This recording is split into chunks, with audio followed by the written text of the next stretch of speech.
মানুষ দিনদার কেন হতে পারে না? তার আরেকটা কারণ হলো মানুষের খারাপ পরিবেশ। খারাপ পরিবেশ মানুষকে ধ্বংস করে দেয়, ভালো পরিবেশ ভালো পথে চলতে সাহায্য করে, খারাপ পরিবেশ খারাপ পথে নিয়ে যায়। তাই আল্লাহ পাক যখন ভালো হওয়ার নির্দেশ দিয়েছেন, তখন ভালো লোকদের সাথে উঠা বসারও নির্দেশ দিয়েছেন। ইয়া আইয়ুহাল্লাযীনা আমানুত্তাকুল্লাহ ওয়া কুনু মা'আস সাদিকিন। হে ইমানদারগণ, তোমরা আল্লাহকে ভয় করো, অর্থাৎ আল্লাহর হুকুম পুরাপুরি মাননেওয়ালা হয়ে যাও, আর নেককার লোকদের সাথে উঠা বসা করো। সম্মানিত মুসাল্লিয়ানে কিরাম, মুফাসসিরিনে কিরাম বলেছেন, ভালো হতে হলে ভালো লোকদের সাথে উঠা বসা করতে হবে। যে যত বেশি ভালো লোকদের সাথে উঠা বসা করতে পারবে, সে তত বেশি ভালো হতে পারবে। দুনিয়ার মধ্যে সবচেয়ে ভালো মানুষ ছিলেন রাসূল করিম সাল্লাল্লাহু আলাইহি ওয়াসাল্লাম। তাই তার সঙ্গে যারা উঠা বসা করেছেন সাহাবায়ে কেরাম, তারা হলেন উম্মতের মধ্যে সবচেয়ে বেশি ভালো মানুষ, কারণ তারা দুনিয়ার সবচেয়ে ভালো মানুষের সাথে উঠা বসা করেছেন। সুবহানাল্লাহ।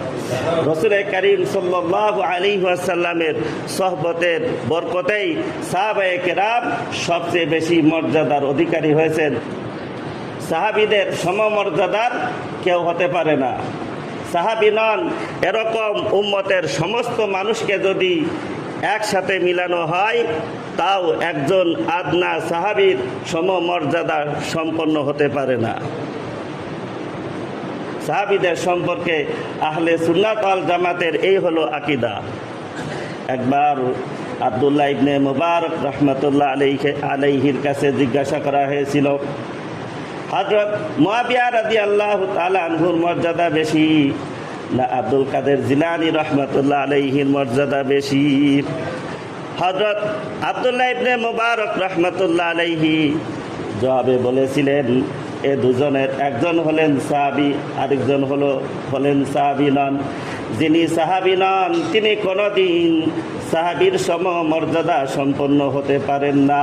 হযরতে মুআবিয়া রাদিয়াল্লাহু তাআলা আনহু আল্লাহর নবীর সাথে যে ঘোড়ায় চড়ে জিহাদ করেছেন, ওই ঘোড়ার খুরের সাথে যে ধূলিকণা লেগেছে, আব্দুল কাদের জিলানীর মর্যাদা ওই ধূলিকণার সমানও নয়।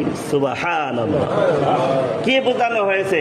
বোঝানো হয়েছে সাহাবীদের মর্যাদার সাথে অন্য কারো মর্যাদার কোনো তুলনাই চলে না।